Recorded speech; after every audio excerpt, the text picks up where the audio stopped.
साल 1943, चारों तरफ बर्फबारी और गोलियों की गूंज। रूस के साथ स्टालिनग्राद की जंग के 8 महीने बीत चुके हैं और जर्मन सेना अब पीछे हट रही है। लेकिन इस अफरा तफरी के बीच लेफ्टिनेंट फिलिप और उनका टैंक क्रू एक सुसाइड मिशन पर रुके हुए हैं। उनका मकसद है दुश्मन को उस पुल को पार करने से रोकना।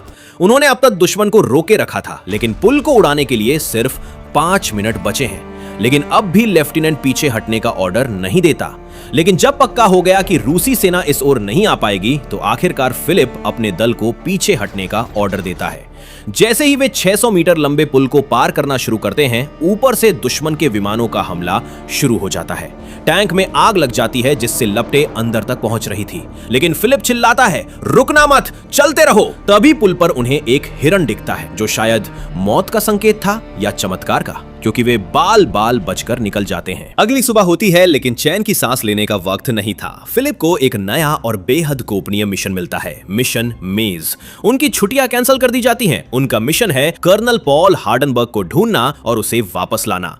सबको लगा था कि पॉल मर चुका है, लेकिन वो जिंदा है। पॉल की कहानी भी बड़ी खौफनाक है। जब स्टालिनग्राद में सब उसे छोड़कर चले गए, तब वो मलबे में फंस गया था। अपनी जान बचाने के लिए उसने खुद अपने हाथ से अपना ही हाथ काट दिया, ताकि वो आजाद हो सके। कुछ लोग कहते हैं कि वो अब रशिया का जासूस बन चुका है, लेकिन फिलिप जानता है कि सच्चाई कुछ और है। पॉल एक बेहद सीक्रेट निकासी योजना पर काम कर रहा था। उसके पास वो जानकारी है जो युद्ध का रुख बदल सकती है। अब फिलिप और उसकी टीम अकेले उस बंकर की ओर बढ़ रहे होते हैं, जहां कर्नल पॉल छिपा हुआ है। उनका मकसद साफ था, पॉल को उस डेटा के साथ बचाना जो दुश्मन के हाथ नहीं लगना चाहिए। सफर लंबा था, इसलिए रात होने पर वे आराम करने के लिए एक घने जंगल में टैंक ले जाते हैं। वहां कैंप फायर के पास बातें शुरू होती हैं। सबसे युवा लड़का मिशेल डरा हुआ है। वो कहता है कि उसकी प्रेमिका ने बताया था कि इन जंगलों में मरे हुए सैनिकों की रूहें भटकती हैं। हामेल उसका मजाक उड़ाता है, लेकिन फिलिप जानता है कि हामेल बुरा आदमी नहीं है। उसने जंग में अपने 15 साल के बेटे को खोया है और ये मजाक शायद उसके गम को छिपाने का तरीका है। अगली सुबह जब वे आगे बढ़ते हैं, तो रेडियो पर एक अजीब सी लैटिन प्रार्थना सुनाई देती है। वे उसे बंद कर देते हैं और तभी उनके सामने टैंक रोकने वाले बड़े बड़े बैरियर्स आते हैं। फिलिप बताता है कि ये उन्हीं की सेना ने दुश्मन के कैदियों से जबरदस्ती बनवाई थी और जो कमजोर पड़ गए उन्हें वहीं मारकर दफन कर दिया गया। जैसे ही वे एक खुले मैदान में पहुंचते हैं, फिलिप की नजर जमीन पर बने एक खतरे के निशान पर पड़ती है। वो चिल्लाकर टैंक रुकवाता है। पूरा मैदान लैंड माइन से भरा था।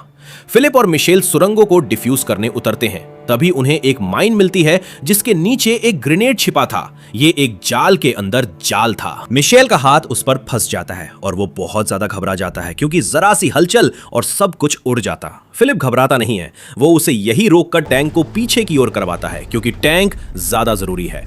फिर एक रस्सी खदान में बांधता है और मिशेल से धीरे धीरे हाथ बाहर निकलवाता है। सब कुछ ठीक रहा। दूर जाकर वो मिशेल को रस्सी देता है। एक झटके के साथ रस्सी खींची जाती है और जोरदार धमाके के साथ सभी लैंड माइंस नष्ट हो जाती है। लेकिन राहत की सांस लेने का मौका ही नहीं मिलता, क्योंकि आगे अचानक एक भारी दुश्मन टैंक उन पर हमला कर देता है। एक ही गोला उनके टैंक के परखच्चे उड़ा सकता था। देखते ही देखते 3 और टैंक उन्हें घेर लेते हैं। एक तरफ दुश्मन, दूसरी तरफ गहरी नदी। वे बुरी तरह फंस चुके थे। फिलिप के पास 2 ही रास्ते थे, घुटने टेक दे या लड़कर मरे। तभी फिलिप के दिमाग में एक पागलपन भरा आइडिया आता है। वो हामेल को चिल्लाकर आदेश देता है कि टैंक को नदी की तरफ मोड़ो। उसने उनको वो आदेश दिया कि टैंक को नदी के अंदर उतार दे।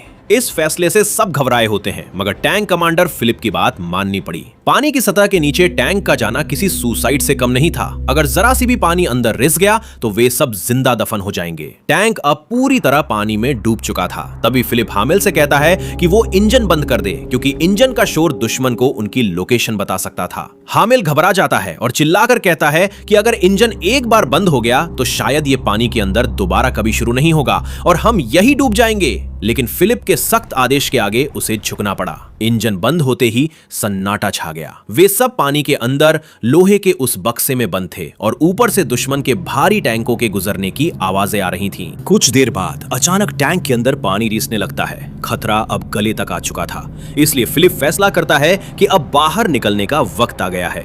हामेल पागलों की तरह इंजन स्टार्ट करने की कोशिश करता है। एक कोशिश, दूसरी कोशिश, तीसरी कोशिश। इंजन जवाब दे जाता है। सबकी सांसें रुक गई थी, लेकिन आखिरी कोशिश में इंजन अचानक गरज उठा। वे धीरे धीरे नदी के दूसरे किनारे पर बाहर निकलते हैं। मौत के मुंह से बाहर आते ही सब राहत की सांस लेते हैं और टैंक से बाहर निकलते हैं। उन्हें अब टैंक दोबारा बाहर चलने के लिए तैयार करना है, पर मुसीबत ने अभी उनका पीछा नहीं छोड़ा था। हमिल टैंक चेक करता है और एक बुरी खबर देता है कि उनके पास अब सिर्फ 20 किलोमीटर तक चलने का ईंधन बचा है। रात का सन्नाटा है और टैंक अपनी मंजिल की ओर बढ़ रहा है। सफर की थकान मिटाने और जागते रहने के लिए फिलिप अपनी टीम को एक नशीली दवा देता है जो सैनिकों को अलर्ट रखने के लिए दी जाती थी। इसी खामोशी में फिलिप को पुराने दिन याद आते हैं। कर्नल पॉल हार्डनबर्ग सिर्फ उसका सीनियर नहीं बल्कि एक पुराना दोस्त भी था। अचानक उनको दूर कुछ रोशनी दिखाई देती है। उन्हें समझ आया कि वहां जर्मन सेना के ही लोग हैं। वे उस जगह वहां पहुंचते हैं जहां पाया कि हर तरफ चीख पुकार मची है। दरअसल ये एक गांव है जहां लाशें बिछी थी और आग की लपटें आसमान छू रही थी। फिलिप वहां के क्रूर ऑफिसर क्रेप्स से मिलता है और ईंधन और राशन की मांग करता है। क्रेप्स ने बताया कि वे भी उनकी तरह सीक्रेट मिशन पार ये आए हैं। उन्हें खबर मिली कि इस गांव के लोग रूसी सेना का साथ दे रहे थे। इस शक के बिना पर वे सभी को खत्म कर रहे हैं। फिलिप ने देखा जर्मन सैनिक वहां के बेगुनाह ग्रामीणों, औरतों और बच्चों को जानवरों की तरह घसीट रहे थे। वे गोलियां बर्बाद नहीं करना चाहते थे, इसलिए सबको एक घर में बंद करके फिलिप के सामने ही आग लगा दी गई है, जिसमें मासूम लोग जिंदा जलने लगते हैं। क्रैब्स फिलिप को पुराने हादसे को लेकर एक चुपती हुई बात कहता है कि उसे ये आग जरूर याद होगी। खैर, ईंधन मिलने के बाद वे तुरंत यहां से चले जाते हैं। वे लोग बातें करते हैं जिससे पता चलता है कि जंग से पहले उनकी जिंदगी क्या थी। वेलर शराब बनाता था, किलिग लैटिन भाषा का टीचर था और हामिल ट्रेन चलाता था। क्रैब्स की क्रूरता देखने के बाद सब सन्न थे और उनके बीच राजनीति की बात होने लगती है कि कैसे वे सिर्फ सिस्टम के ऑर्डर्स मानते हैं। वे जो जिंदगी जीना चाहते थे वो उन्हें इस तरह कभी नहीं मिल पाएगी, क्योंकि ये मिशन पूरा होने के बाद उन्हें दूसरे मिशन पर भेज दिया जाएगा। लेकिन फिलिप अब भी सिस्टम को सराहता है और कहता है कि ऑर्डर्स ही उनके लिए सब कुछ है। किलिग भी हताशा में कहता है कि ये युद्ध और ये आदेश सब बेकार है, लेकिन फिलिप उसे भी टोकता है। अब अगला दिन होता है और काफी दूरी तय करके वे अपनी मंजिल के करीब पहुंच चुके थे, जहां उन्हें एक तबाह हो चुकी इमारत दिखती है। किलिग को शक होता है कि ये एक जाल है। जैसे ही वे करीब पहुंचते हैं, इमारत के अंदर से एक भारी तोप गरजती है। वो कोई मामूली तोप नहीं बल्कि SU-100 एक हैवी ड्यूटी टैंक डिस्ट्रॉयर थी। उसका एक गोला ही उनके टाइगर टैंक को राख करने के लिए काफी था। आमने सामने की लड़ाई में फिलिप का टैंक पिछड़ रहा था। उनकी एग्जॉस्ट भी डैमेज हो जाती है। तभी फिलिप दिमाग लगाता है और टैंक को किनारे से ले जाने का आदेश देता है। दुश्मन का टैंक भारी था पर फुर्तीला नहीं। जैसे ही वो टैंक एक गड्ढे में फंसता है, फिलिप चिल्लाता है, फायर! एक सटीक निशाने से वे दुश्मन के टैंक को उड़ा देते हैं। जीत तो मिली, लेकिन कीमत बहुत बड़ी चुकानी पड़ी। सीधे हमले की चपेट में आने से एक साथी पूरी तरह घायल हो गया था, इसलिए वे भारी मन से उसे बाहर लाते हैं। मरते मरते वह फिलिप से अपनी पत्नी के नाम एक चिट्ठी लिखने को वादा लेता है और फिर उसकी मौत हो जाती है। टीम भारी मन से उसे दफन करती है, लेकिन उनके पास शोक मनाने का भी वक्त नहीं है। जब मिशेल दुश्मन के उस तबाह हुए टैंक के पास जाता है तो उसकी चीख निकल जाती है। टैंक के अंदर दुश्मन सैनिकों की लाशें नहीं बल्कि कंकाल पड़े थे। यह नामुमकिन था। इतनी जल्दी कोई शरीर कंकाल कैसे बन सकता है? वेलर बुरी तरह डर जाता है और कहता है, बहुत हुआ, यहां कुछ भी नॉर्मल नहीं है। हमें वापस मुड़ जाना चाहिए और कह देना चाहिए कि पॉल नहीं मिला। लेकिन फिलिप अडिग है। वो हामिल को दुश्मन के टैंक से पुर्जे निकालकर अपना टैंक ठीक करने को कहता है। इस दौरान हामिल चेतावनी देता है कि उन्हें 20 किलोमीटर जाना है, जबकि टैंक सिर्फ 30 किलोमीटर ही चल पाएगा। वे वापस कैसे आएंगे? फिलिप ने कहा कि शायद वो जरूरत का सामान मिल सकता है। वे सभी उसके कहने पर आगे चल तो पड़ते हैं, लेकिन रास्ते में वेलर फिलिप पर सीधा हमला करता है। क्या तुम पॉल के लिए हम सबकी जान जोखिम में डाल रहे हो? अगर ये तुम्हारा कोई पर्सनल मैटर है तो हमें इसमें क्यों घसीट रहे हो? मामला बढ़ता देख फिलिप वोटिंग कराता है कि कौन उसी साथ है कौन नहीं। वेलर खिलाफ है, लेकिन मिशेल ने फिलिप का साथ दिया और हामिल ने कहा, बेशक कमांडर ने नदी में जान जोखिम में डाली हो, लेकिन फिर भी वो फिलिप का साथ देगा। तो अब वे आगे बढ़ने का फैसला करते हैं। शाम होती है और कुछ भी ठीक नहीं था। फिलिप का कंपास काम करना बंद कर देता है और समय उसी जगह रुका है जब वो पुल उड़ा था। उस जगह पहुंचने के बाद उन्हें जर्मन सैनिकों के पैरों के निशान मिलते हैं और बिछाए गए ग्रेनेड के जाल भी थे जो जर्मन मेड थे। उन्हें वहां सड़ी गली लाशें मिलती है। वे उन्हीं के पैराट्रूपर्स थे जो इस मिशन पर उनसे पहले आए थे और नाकाम रहे। आखिरकार वे उस रहस्यमय बंकर तक पहुंच ही जाते हैं। बंकर के अंदर का नजारा अजीब था। कुछ सैनिक वहां पागलों की तरह जश्न मना रहे थे। वे लोग अंदर जाते हैं और कमांडर फिलिप बताता है कि वह कर्नल पॉल को बचाने आया है। एक सैनिक रहस्यमय मुस्कान के साथ कहता है कि उसे पता था कि वो जरूर आएगा। वो उसे कर्नल से मिलने के लिए अपने पीछे बुलाता है, जबकि बाकी साथियों को बाहर ही रहने को कहा गया। फिलिप बंकर की गहराइयों में पहुंचता है और आखिरकार उसका सामना कर्नल पॉल हार्डनबर्ग से होता है। पॉल को जिंदा देखकर फिलिप को राहत मिलती है, लेकिन पॉल के चेहरे पर एक अजीब सी हंसी थी। वो कहता है कि किसी के आने का इंतजार नहीं, बल्कि सिर्फ उसका इंतजार कर रहा था। वो उसे पुरानी याद दिलाता है जब उसने फिलिप को उसकी पत्नी से पहली बार मिलवाया था और उन्होंने काफी मस्ती की थी, लेकिन उसके बाद सिर्फ जंग ही जंग। फिलिप उसे वापस साथ चलने को कहता है, लेकिन पॉल ने हंसते हुए मना कर दिया। वो उसे बेटे का वास्ता देकर खाने के लिए मना लेता है। इसके बाद पॉल उसे पुरानी खौफनाक बात याद दिलाता है। फिर जब उन्होंने कमरों में रूसी सेना होने का अंदाजा लगाया था, जर्मन ऑर्डर आया कि उन शेल्टर को उड़ा दिया जाए। पॉल उन्हें मारने में हिचकिचा रहा था, लेकिन फिलिप ने उसे हमला करने का आदेश दिया क्योंकि उन्हें ऑर्डर मिला था।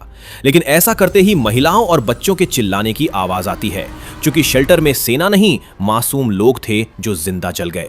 तभी फिलिप ने देखा कि यहां मेज पर रखा सारा खाना सड़ने लगता है। फिलिप घबराकर अपने मिशन और कर्नल रिक्टर का नाम लेता है, जिसने उसको लेने भेजा है। तो वॉन पूछता है, क्या तुम्हें सच में लगता है कि कर्नल रिक्टर नाम का कोई इंसान है और उसे ऑर्डर मिला? वो बताया है कि उसकी रुकी हुई घड़ी, बेकार पड़ा कंपास, क्या उसने गौर नहीं किया? ये सब असल दुनिया नहीं, बल्कि उसके दिमाग के अंदर हो रहा है। पॉल अब पूछता है कि उसने कभी अपनी या टीम की जान खतरे में नहीं डाली, तो फिर उस रात क्यों देर की? तभी फिलिप को याद आता है, पुल उड़ाने से ठीक पहले उसे एक टेलीग्राम मिला था। उसकी पत्नी और बच्चे एक हमले में जलकर मर चुके थे, ठीक वैसे ही जैसे फिलिप ने उन मासूमों को जलाया था। मतलब बिना कुछ सोचे ऑर्डर मानकर उसने अपने ही परिवार को खत्म कर दिया।